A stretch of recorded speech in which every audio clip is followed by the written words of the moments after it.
Hello, super friends, and welcome back to another episode of Superhero Saturday, where we talk about the arts of superheroes, storytelling, and so much more. My name is Annie, and today we are going back to a series that I started a while back but have neglected for quite a few weeks, and that is the history of superhero costumes.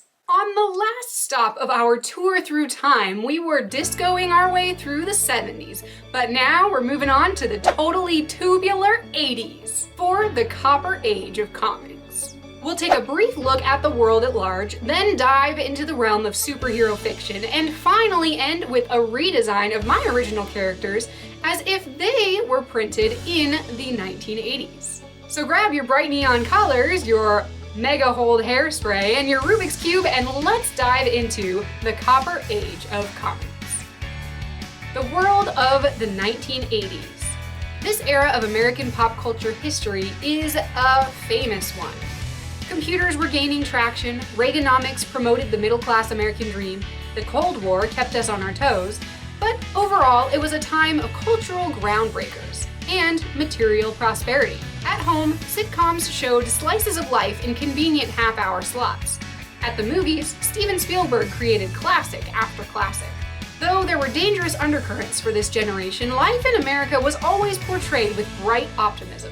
And everything was big. Big hair, big music, and big dreams. During this time, superhero fiction was even more mainstream than ever, thanks to the diligent work of hardworking creators like Stan Lee of Marvel Comics. There were toy deals, TV shows, movies, and of course, comic books all over the world, and everything seemed to be home to the classic superheroes. One of the biggest developments in the business of superheroes, however, was the advent of brick-and-mortar comic book stores. While previously most comics were produced with the idea that they would go directly to newsstands to be purchased, by now comics had been popular for long enough that business owners developed entire storefronts to the sale of vintage and collectible works. Marvel Studios capitalized on this and began to create comics specifically for these comic book stores, until this system of sale became the new standard. This also meant that there were enough people who honestly loved comics and appreciated them as an art form that the industry itself began treating it as such. The 1980s saw the advent of giving these creators the respect they deserved. DC began to give writers part of the share of sales in addition to their usual pay once the comic stories they were working on passed the 100,000 sell mark, something that had never been done before in the industry. Marvel soon copied this process, and even though it cost them barrels of money at first, it was worth it in the end. They retained fantastic artists, developed a culture of good attitudes, attracted new artists, and subsequently made exponentially more money. It was really a good deal all around for everyone, especially comic book fans who got even better quality content than ever before. In a similar vein, as a contrast to the previous pulp fiction phases of comic book history, more and more superhero stories found themselves in the pages of graphic novels. These works of art collected longer story arcs into one piece and were printed on high-quality paper with glossy pages and fine ink. Fans who had always appreciated these works, even when they were small-scale, were now able to see their favorite characters in living color. It was a great time for solidifying the art of comic books into the annals of art history. The superhero characters themselves were also gaining a new tilt in this era. Because superheroes were such a big deal all on their own, and as a now obviously enduring story form, characters new and old began to pop up with different takes on the classic cape and mask good guy archetype, though only slightly. The Dark Phoenix saga, for example, which was arguably one of the biggest story arcs of the decade, told an insanely huge tale that ended with a conclusion that no one, not even the writers, saw coming. The main character for the series, who had once been a prominent hero with the X-Men, had been taken over by a ridiculously overpowered villain who was committing egregious crimes against humanity. The writers realized they had basically written themselves into a corner because there had to be real, concrete consequences for these actions for the characters that were involved in the story. In a contrast to the after-school specials that were airing on television at the time, the comic book writers realized that nothing could return to normal for these characters. Other characters also saw a darker, more personal tilt to their stories. Daredevil, created in 1979, was designed to show a different idea of a superhero who was extraordinarily daring and passionate, but also a little ridiculous in his choices. Additionally, his small-scale urban plight working in Hell's Kitchen showed a much more focused character that was a change of pace for an industry that had previously banked on cross-promotion and humongous team-ups. Over in the world of DC, the Batman stories were similarly darker and more brooding, which paved the way for the groundbreaking, genre-defining Batman movie of 1989. But more of that when we get to the 1990s.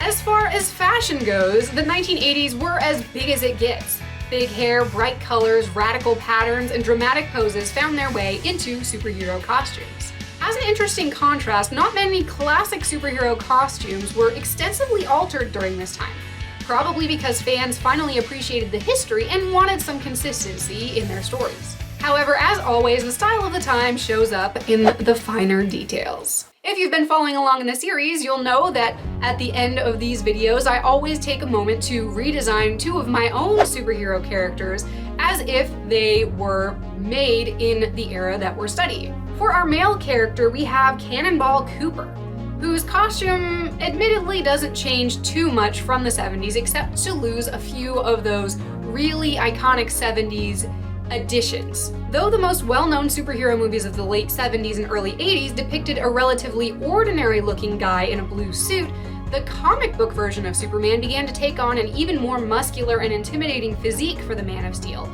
So for this version, I made the muscles even more powerful and distinct, a bit more extreme, but not quite super extreme yet, with a narrower waist and bigger torso area.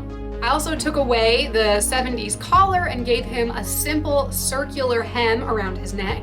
I simplified the logo so that it's just the one circle on his chest, and I gave him some boots that are a little less frou-frou-y and a little bit more tight to the calf. I also gave him just a tiny little bit of a mullet as opposed to the feathered hair that he was sporting in the 70s. Again, it's not too much different from the 70s, but it's definitely closer to the modern version that I created when I originally designed this character. And you can see how the development would certainly lead to that in the future. For our female redesign, we have Redemption, who has quite a bit of difference from her 70s outfit to her 80s outfit. In 1982, Wonder Woman received a new logo that has been used ever since, so I did kind of the same thing here with Redemption's logo and used the version that I use in modern times on her uniform. Overall, though, this is inspired by 80s aerobic outfits with a high waist, high hips, big hair, headbands, leggings, wristbands, and an unnecessary belt, all of that nonsense. The cool thing was that her bright purple and yellow really worked well with the colors of the 1980s, so I did brighten those up a little bit and made them a bit more neon. While it looks kind of radically different now from the modern version, it does have a little bit of that element in it, so it might transfer pretty easily into the modern version. Honestly though, this looks a lot more comfortable than her 70s go-go boots and bell-bottom pants, and it definitely looks like she would be able to be a lot more flexible in her fight. Totally radical. So there you have it, our history of superhero costumes from the 1980s and the redesign of my own original characters as if they were made during the Copper Age. I really hope to finish working my way all the way through the modern era before we get too far into the 2020s, otherwise I'm not sure what I'm gonna have to put for that era. If you enjoyed this video, go ahead and give us a big thumbs up and subscribe to the channel if you want to see more superhero content every single Saturday.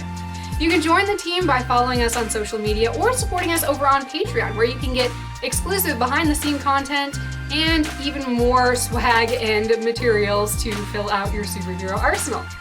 And if you want to see my own original superhero characters, including Redemption and Cannonball Cooper, in their natural habitat, you can go on over to our webpage at www.fearless9.com and pick up some books that may just contain your new favorite characters. Thanks again for watching, Super Friends, and we'll see you next week.